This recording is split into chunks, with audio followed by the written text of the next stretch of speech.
Morning viewers, आपका स्वागत है अपने YouTube channel universal commerce classes में। स्टूडेंट्स, आज हम बात करने वाले हैं आपसे सब्सिडरी बुक्स के बारे में।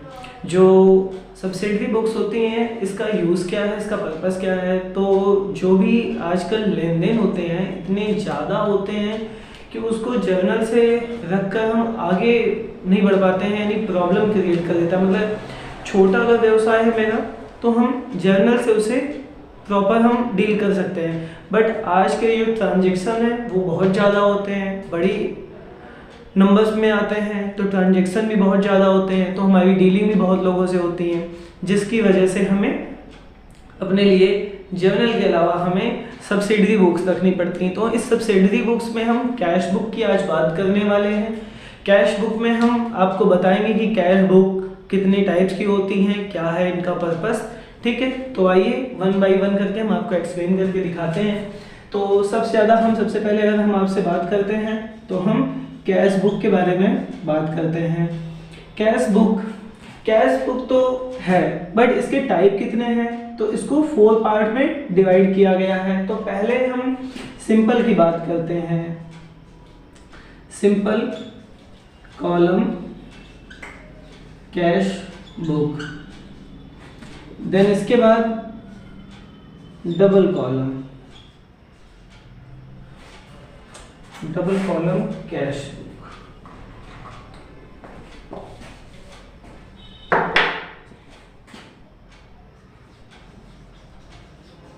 Double column cash book.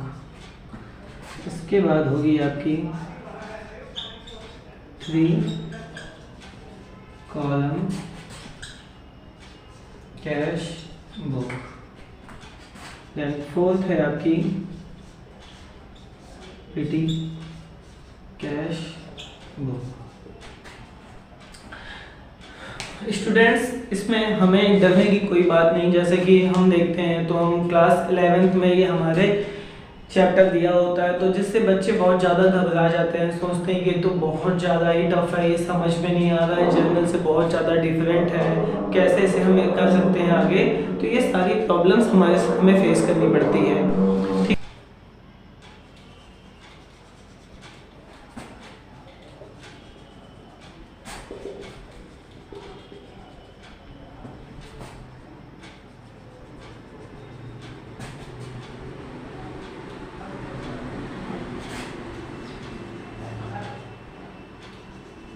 Date का कॉलम होगा, और ये डेट का कॉलम आपका बोथ साइड होता है, दोनों साइड होगा ये डेट का कॉलम आपका, जिसमें आप जितने भी ये डिटेल्स होती हैं उनकी डिटेल्स को विथ डेट के साथ में लिखेंगे, इसलिए दोनों साइड पे डेट के कॉलम होते हैं। इसके बाद हम पर्टिकुलर लिखते हैं। इसके बाद पर्टिकुलर का भी एक कॉलम बोथ साइड होता है, जिसमें हम पूरी डिटेल लिखेंगे। इसके बाद वीएन नंबर होता है, या वाउचर नंबर भी हम इसको बोल सकते हैं। देन इसके बाद ये एलएफ होता है, ठीक है, ये एलएफ का एक कॉलम होता है, और यहाँ पे भी इस साइड भी हमें वीएन नंबर और एलएफ दोनों कॉलम को हमें यहाँ देखना है। लास्ट में एक कॉलम और बच रहा है, इसको हम बनाएंगे अमाउंट कॉलम, ठीक है। ये अमाउंट को हम डीआर साइड यहाँ शो करेंगे, और इधर साइड पे हम अमाउंट को सीआर साइड में शो करेंगे। हमने अमाउंट को फुल स्पेलिंग नहीं लिखा है क्योंकि वहाँ पे स्पेस कम है, और इधर भी हमने यही कर रखा है। तो यानी कि 1 2 3 4 5, ये 5 कॉलम जो है हमारे डीआर साइड के होते हैं, यानी डेबिट कॉलम कहलाते हैं। अब जो इधर बचे हुए हैं, ठीक है, इधर के +1 +2 +3 +4 और +5, ये कॉलम जो हमने इनको प्लस क्यों किया है, हमने इसलिए प्लस किया हुआ है कि हम इसमें डिफरेंट दिखा सकें आपको कि डिफरेंट है। मतलब 5 कॉलम इधर के हो गए डेबिट, और इधर के ये 5 कॉलम जो होते हैं ये सीआर साइड होते हैं, यानी क्रेडिट के होते हैं। जब भी हमें लॉस होगा तो हम डेबिट साइड पे शो करेंगे, और हमें जब कुछ गेन होगा या प्रॉफिट होगा तो हम सीआर साइड पे करेंगे।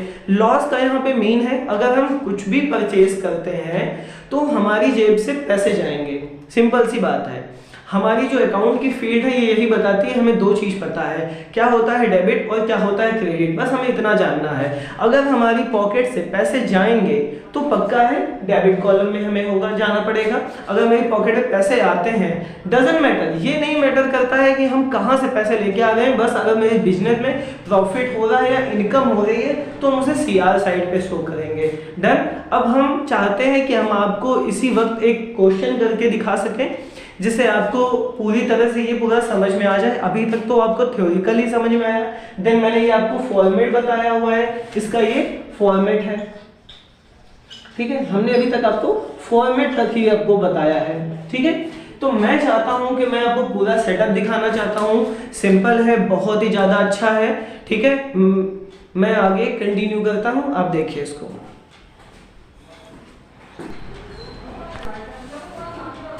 चलिए, जैसा कि हमने ये फॉर्मेट बना लिया हुआ है और हम इसके आगे कंटिन्यू करते हैं। जैसा कि वीएन नंबर और एलएफ के लिए इनका यूज़ तो होगा नहीं पर्टिकुलर, तो हमने इन्हें बस शो किया हुआ है और बाकी पूरा मेरा फॉर्मेट बन चुका है। अब हम एक क्वेश्चन लेते हैं और क्वेश्चन के साथ में हम विद सोल्यूशन लेके चलते हैं साथ में। तो आइए फिर कंटिन्यू करते हैं इसको। फिर तो क्वेश्चन हमारे सामने है और जैसा कि स्क्रीन पे दिख रहा है क्वेश्चन हमें, तो इसमें कैश इन हैंड दिया हुआ है और कैश फ्रॉम शिवचंद्र से मिला हुआ है। चलिए क्वेश्चन कंटिन्यू करते हैं कैश बुक पे। पूरा क्वेश्चन हम इसे सॉल्व करते हैं और करते हैं कैसे क्या है। तो सबसे पहले जैसा कि हमारे क्वेश्चन में गिवन ही है, तो सबसे पहले कैश इन हैंड है, तो कैश इन हैंड को हम क्या करने वाले हैं कि वो पहले से हमें जो पैसा मिला होता है तो हम उस पैसे को उठाकर टू साइड में शिफ्ट कर देते हैं, ठीक है। तो उसे हम लिखेंगे टू बैलेंस बीडी। क्या लिखेंगे? To balance BD. बीडी का मतलब होता है ब्रॉट डाउन, जिसकी क्वेश्चन की डेट है सन 2019 और 1 फेब। सन को एक बार ही नोटिस करा सकते हैं, 1 फेब, ठीक है। नेक्स्ट, इसकी अमाउंट को क्या दे रखा है इन्होंने? 172, ठीक है। आगे कंटिन्यू करते हैं। फिर 2 तारीख को इन्होंने क्या कहा हुआ है कि स्विट्जरलैंड से पाया हुआ है इन्होंने, तो जाहिर सी बात है अगर हमें मिल गई है तो कैश हमें रिसीव हो रही है, तो हम इसे जब इसकी जर्नल एंट्री बनाएंगे नॉर्मली तो हम इसे कह सकते हैं कि कैश रिसीव हमें हुई है शिवचरण से, तो कैश रिसीव हुई तो cash account DR to Shivcharan. अब देखिए कैश रिसीव टू शिवचरण बन रहा है ना, जर्नल एंट्रीज की यही बनेगी। तो हम इसमें क्या करेंगे, कैश वर्ड है उसे हम छिपा लेंगे, हाइड कर लेंगे। तो एजरा मेरे पास तो वर्किंग नोट करके दिखाने के लिए यही है, तो हम आपको दिखाते हैं यहाँ पे और हम उसे फिर रफ कर देंगे। तो हमें कैश रिसीव हुई है तो हम cash account DR to Shivcharan, ठीक है, ये लिख के और इसकी अमाउंट जो है यहाँ फिल कर देंगे। तो हम बना क्या रहे हैं, कैश बुक बना रहे हैं और कैश बुक में कैश नहीं शो कर सकते हैं, तो हम क्या करेंगे, इसको हाइड कर देंगे। हाइड करने का मतलब इसे हम ऐसे यूं छुपा लेंगे तो दिख क्या रहा है। अगर चलिए हम सीधी सी बात, हाइड करने का मीन्स क्या है, हम इसे यहाँ रफ कर लेते हैं तो दिख क्या रहा है, शिवचरण दिख रहा है, तो इसे हटा देंगे यानी टू साइड पे हम इस साइड को, अच्छा एक चीज तो मैंने बताना ही भूल गया, इधर की साइड पे हम बाई वर्ड यूज करेंगे और इधर हम टू यूज करेंगे, ठीक है, क्लियर है। आगे हम बढ़ते हैं। तो इनका जो नाम था वो हम शिवचरण लिख देंगे, तो हम चाहे शॉर्ट में शिव लिख देते हैं और डेट इनकी 2 फरवरी लिख देंगे और अमाउंट कॉलम में हम इनको दिखा देंगे 2500 यानी 2500, क्लियर। नेक्स्ट एंट्री है हमारे सामने, रणजीत को दिए। रणजीत को हमने कुछ पैसे दिए होंगे, जाहिर सी बात है अगर उसको हमने कुछ पैसे दिए हैं तो फिर से देखिए इसकी जर्नल एंट्री बनाएंगे। पाने वाले कौन है भाई साहब, रंजीत हैं। रंजीत को कैश मिल रही है, डेबिट तो रिसीवर है, तो डेबिट कौन हो रहा है, रिसीव करने वाला Ranjit. Ranjit DR to cash, तो सिंपल सी बात है कैश को फिर हाइड कर लेंगे, छिपा लेंगे, टू की प्लेस पे है तो बचा क्या है, बाई यानी डीआर हुआ है, तो हम क्या कर देंगे, रंजीत को हम बाई साइड पे लिख के इनकी अमाउंट दिखा देंगे 1500, ठीक है। देन इसके बाद नेक्स्ट एंट्री है 12 फरवरी को, कहते हैं कैश सेल हुआ है।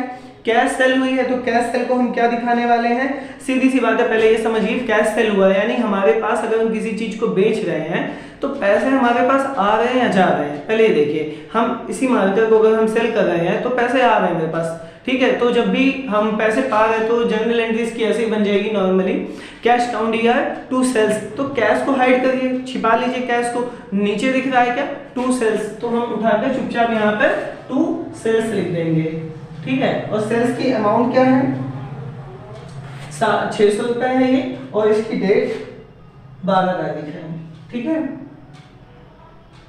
इसके बाद 15 तारीख को कहते हैं नगद कैश परचेज है, यानी हमने नगद माल खरीदा है।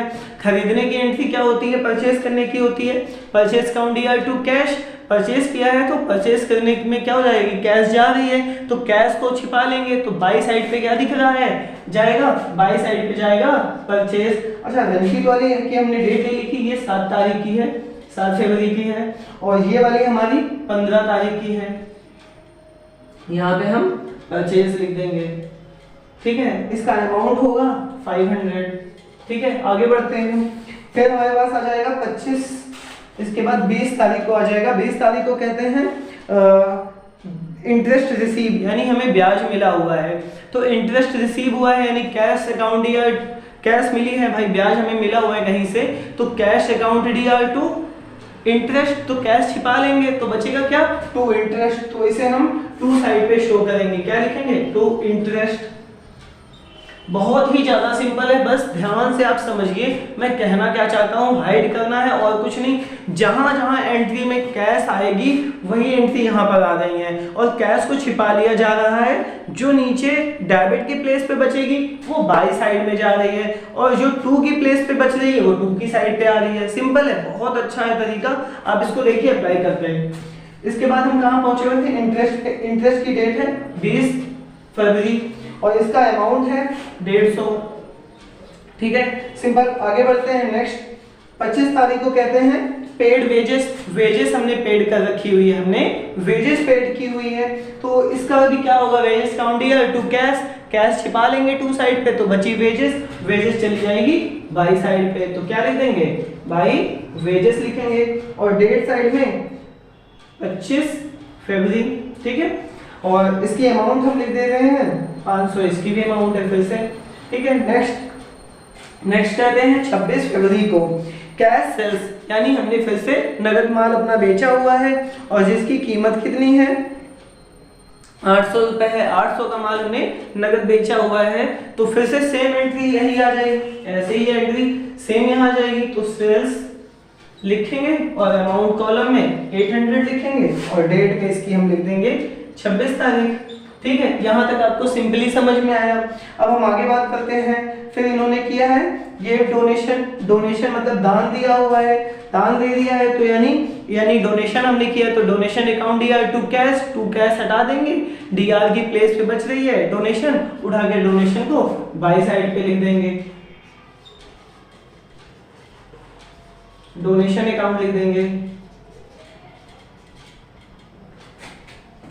डोनेशन अकाउंट का अमाउंट है 201 रुपए और इसकी डेट है 28 फरवरी, ठीक है। इसके आगे देखते हैं, सैलरी पेड किया हुआ है इन्होंने, पेड द सैलरी 28 फरवरी को।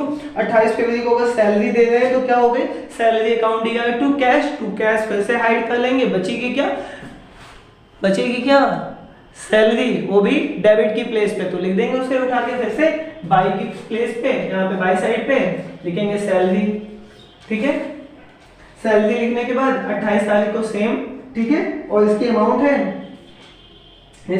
है 700 की अमाउंट डाल देंगे हम यहाँ पर। अब हमें क्या करना है, ये बहुत ज्यादा इंपॉर्टेंट है, तो अब हमें बोथ साइड जोड़ना होता है, इस साइड की टोटलिंग लेनी होती है और इस साइड की टोटलिंग लेनी होती है। तो टोटलिंग करने के लिए थोड़ा सा स्पेस करने के बाद बोथ साइड पर ये सिंबल लगा देंगे टोटलिंग का।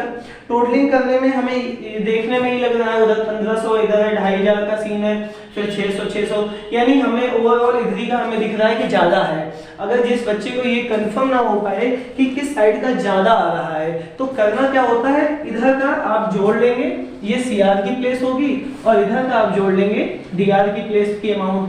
तो हम इसको चलिए जोड़ लेते हैं।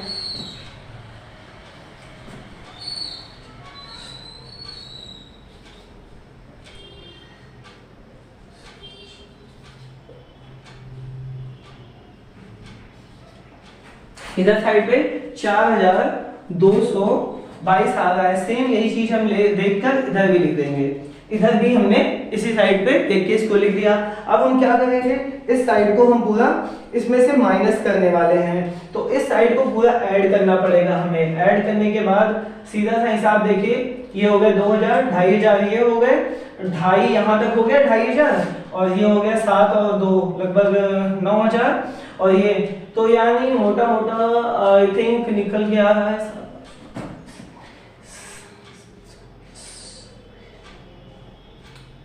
821 के आसपास बैलेंसिंग फिगर आ रही है। तो उसको हम लिखते हैं यहाँ पर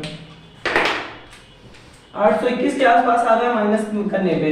ये 821 क्या है, इन सभी को ऐड करके इससे माइनस कर दिया मैंने। फिर से समझिएगा, ध्यान से देखिएगा, ये इस अमाउंट को, इस अमाउंट को, इस अमाउंट को, इसको, इन पांचों अमाउंट को मैंने क्या किया, ऐड करके इससे माइनस कर दिया और ये अमाउंट आ गई। इसको हम लिखेंगे और इस महीने की आखिरी तारीख पे, यानी आखिरी तारीख कहने का मतलब है यहाँ पे कि ये महीना मेरा 2019 है, मेरा ये साल 2019 है और महीना चल रहा है फरवरी का। तो हमें लीप ईयर से ये पता लगाना पड़ेगा कि ये 28 की फरवरी होगी या 29 की। ऐसा क्यों? ऐसा इसलिए क्योंकि जब हम अकाउंट अपना क्लोज कर रहे होते तो हमें लास्ट डेट देखनी पड़ती कि लास्ट डेट क्या आएगी। तो लास्ट डेट में फरवरी का महीना यानी ये 28 की फरवरी होगी, और यहाँ पे हम लिखेंगे बैलेंस CD। क्या लिखेंगे? Balance CD। अब बैलेंस CD का मतलब आप समझेंगे क्या है? बैलेंस CD का मतलब होता है कैरेट डाउन। और ये आंसर होने के बाद कितना फिनिश हुआ, ये मेरा आंसर आया इसका, ये सिंगल कॉलम है। इस आंसर को हम नेक्स्ट मंथ में ले जाके फिनिश करेंगे, तब ये मेरा सवाल कंप्लीट माना जाएगा। तो हम फरवरी के बाद हमें पता है महीना आता है 1 मार्च, ठीक है, 1 मार्च हम लिखेंगे, और ये है प्लेस 2 साइड की, ठीक है। 2 साइड पे हम इसको फिर से यही चीज लिखेंगे, 2 बैलेंस, और यहाँ पे लिखेंगे BD। BD का मतलब जैसा कि मैं यहाँ बता चुका था आपको, BD का मतलब था ब्रॉड डाउन, और फिर से मैंने वहां से ब्रॉड कर दिया, इसको डाउन किया, तो 821 ये अमाउंट आ गई। देन ये मेरा क्वेश्चन ये फिनिश हुआ आज, ठीक है। आपको समझ में आया हो? अगर किसी को कोई भी डाउट हो, किसी भी तरह का कोई भी चीज ना समझ में आई हो, आप प्लीज कमेंट करें। Thank you.